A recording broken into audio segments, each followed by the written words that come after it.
Saludos. En área del segundo curso iberoamericano de cirugía pediátrica traemos el tema de obstrucción intestinal postquirúrgica. Quien les habla, la doctora Luisa María González, residente de tercer año de cirugía pediátrica del Hospital Materno Infantil San Lorenzo de Los Minas, República Dominicana.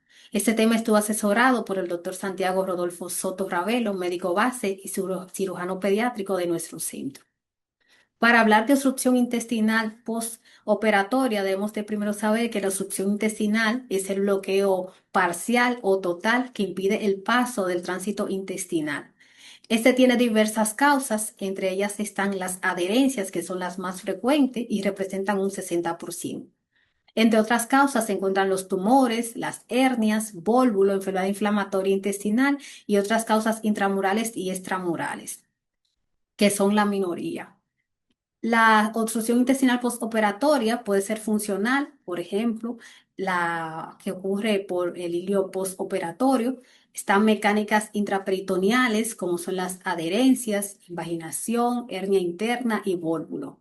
También están anatómicas o relacionadas a la técnica, como por ejemplo estenosis de la anastomosis, angulación, torsión o problema de estoma y están causas extrínsecas e inflamatorias como hematomas y otras colecciones.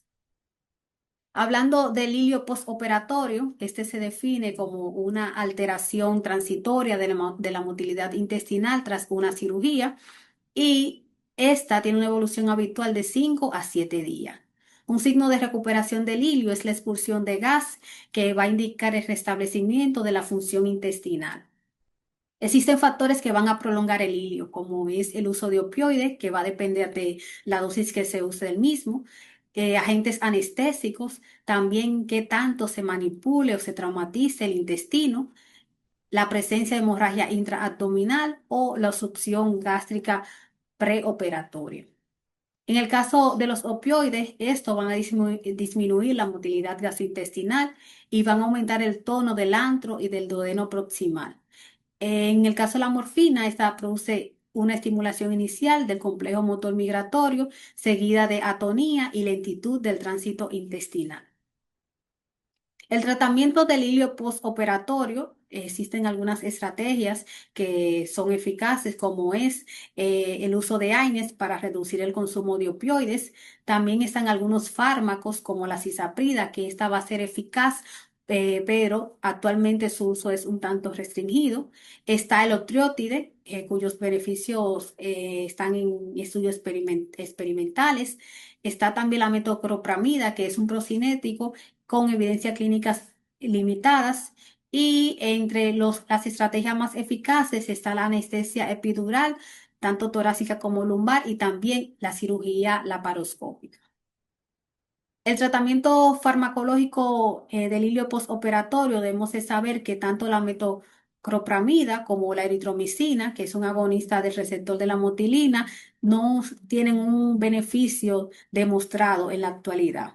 Una medida que está en investigación es el masticar chicle como una alimentación simulada, ya que este puede estimular el eje cefalovagal y favorecerá la recuperación de la motilidad intestinal.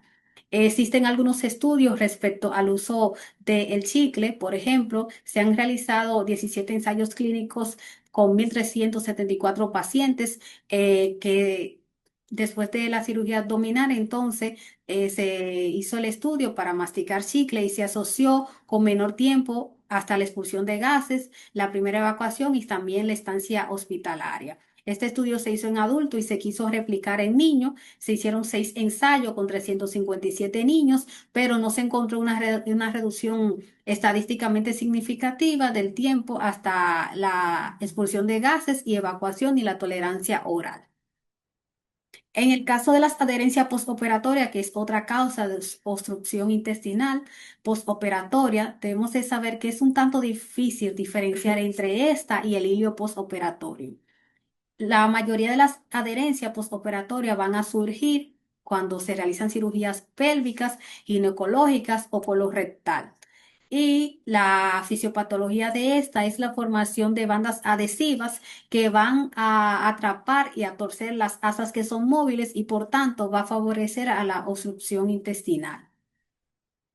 2 al 30% de la obstrucción intestinal postoperatoria ocurren en niños y el 80% ocurre generalmente en los primeros 3 meses después de la cirugía. Un 70% de estas van a estar causadas por una banda adhesiva única. La edad más frecuente de presentación de la adherencia postoperatoria es en neonato. Esto tiene un 57% más de probabilidad que lactantes y niños y está relacionada más con cirugía por gastrosquisis y atresia. Ya cuando se realizan cirugía de defecto de la pared abdominal, un 18% de esto pueden presentar obstrucción intestinal. Eh, las, la cirugía desencadenante más frecuente de la obstrucción intestinal postoperatoria, según estudio, es la apendicectomía. En la apendicectomía laparoscópica tiene menor riesgo de presentar adherencia que la apendicectomía abierta. Ya cuando se hace una cirugía de ilio, puede presentarse hasta un 9,2% adherencia postoperatoria. Y si se hace una creación o un cierre de ileostomía, puede aumentar hasta un 25%. El diagnóstico de las adherencias postoperatorias se va a tener en cuenta el antecedente que tiene el paciente de una cirugía abdominal previa, obviamente, y la clínica que va a presentar este paciente va a ser distensión abdominal acompañado de vómitos y dolor tipo cólico. Ese vómito en sus inicios es no bilioso, pero después entonces se convierte en bilioso e incluso en fecaloide. Ya cuando el paciente presenta anorexia o letargo, entonces nos está hablando de que puede haber un compromiso intestinal. Un paciente con hallazgo de los ya mencionados, con una distensión abdominal progresiva, con cambios en los ruidos intestinales que puede ir de hiperactivos a hipoactivos, un dolor abdominal continuo, localizado, persistente, pese a que se haya hecho descompresión con sonda nasogástrica, es importante que puede predecir de que haya algún compromiso de isquemia intestinal por la obstrucción. En el caso de las imágenes que se va a realizar este paciente, en primera instancia, debe realizarse una radiografía abdominal. Es el estudio inicial. Y en esto vamos a ver hallazgos subjetivos de obstrucción, como son las asas intestinales dilatadas con niveles hidroaéreos, y cuando la obstrucción es parcial o temprana, puede haber presencia de aire tanto en el colon como el recto. Ya pueden haber signos de alarma, de alerta, como por ejemplo si tenemos gas libre en intraperitoneal, nos puede indicar de perforación intestinal y esto es una urgencia quirúrgica. Se puede utilizar también la tomografía computarizada o una serie gastrointestinal y esto nos va a ayudar a ver el tránsito.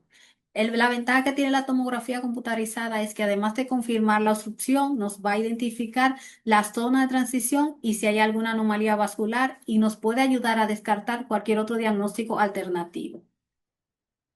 En el caso del tratamiento de las adherencias postoperatorias, lo primero es la estabilización inicial del paciente con una adecuada reposición de líquidos y electrolitos endovenosos.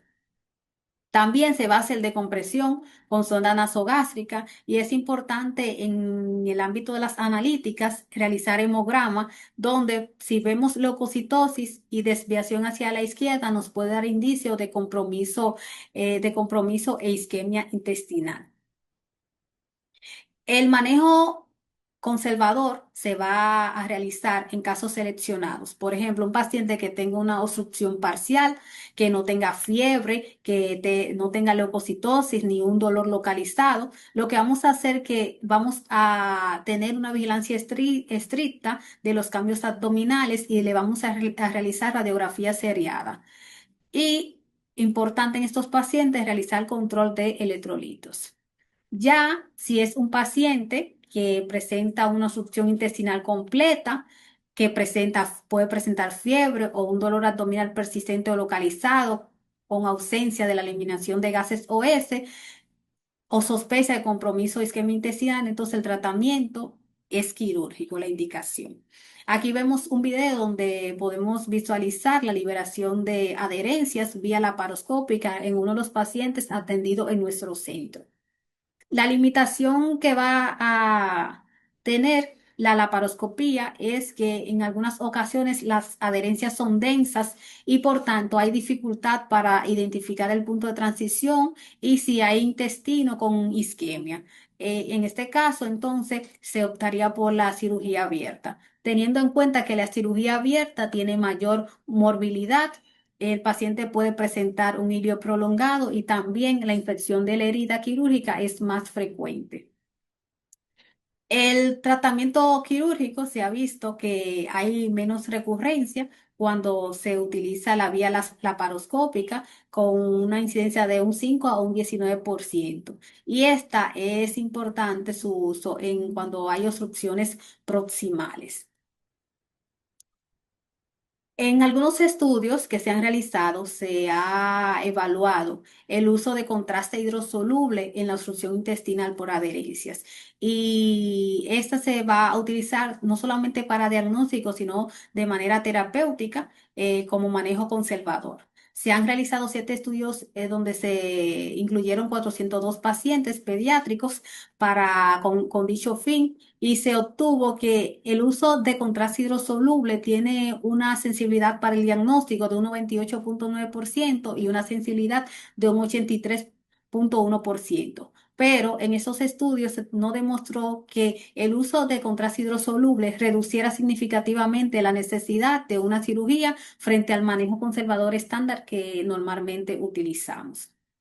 Las medidas quirúrgicas básicas preventivas que debemos de tener para evitar las adherencias postoperatoria es manipular lo menos posible el intestino y se va a manipular que sea de manera cuidadosa. También realizar hemostasia, hacer irrigación de la cavidad abdominal y evitar la exposición prolongada del intestino al aire. Pero debemos de saber que no existe un método definitivo para prevenir la formación de adherencias intraabdominales.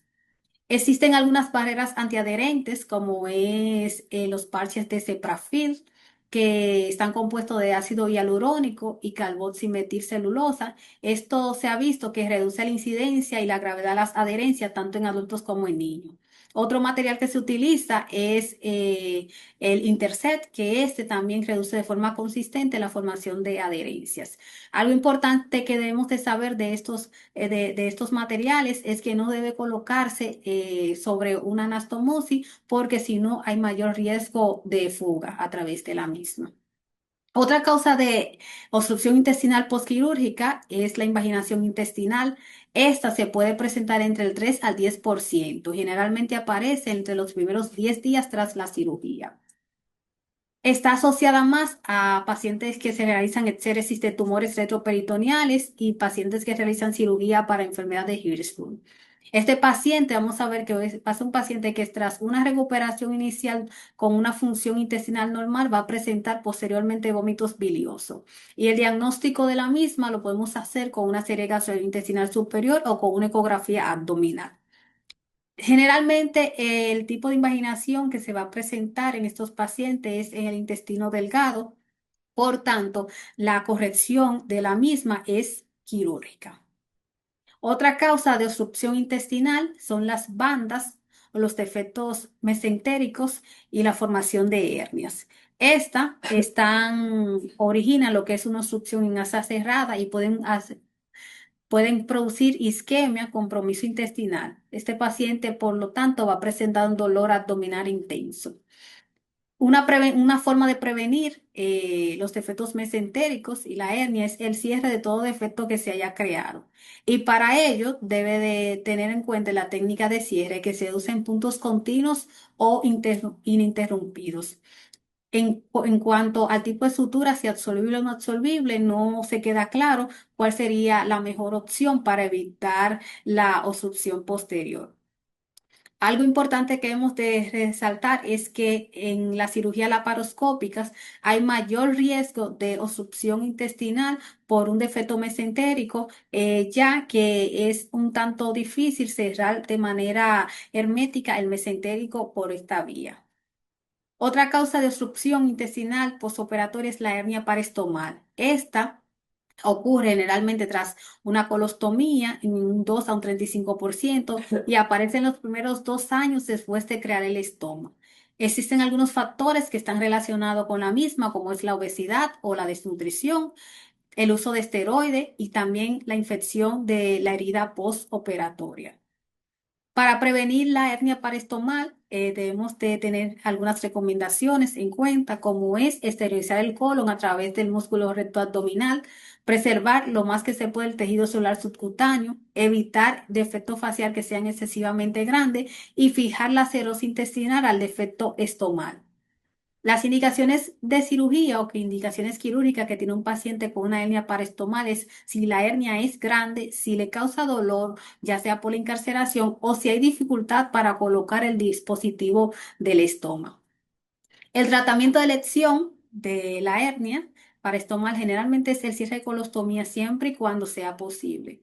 Y si no es posible, entonces el manejo conservador que va a estar dirigido a pacientes que tengan hernia pequeñas o asintomáticas o pacientes que tengan colostomía permanente. Entonces lo que vamos a hacer es reubicar el estómago. Generalmente la reubicación del estómago va a tener como recurrencia de la hernia para estomar un 33 a un 50%. Si se hace reparación facial, la recurrencia puede aparecer en 50 al 100%. Si se hace una reparación con malla, un 50%. Y si se hace una reintervención, un 90 a un 100%.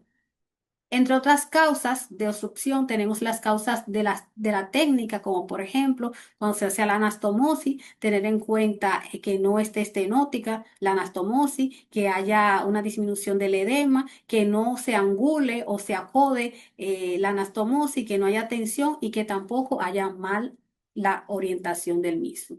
Hasta aquí ha sido la presentación del tema. Muchas gracias por su atención.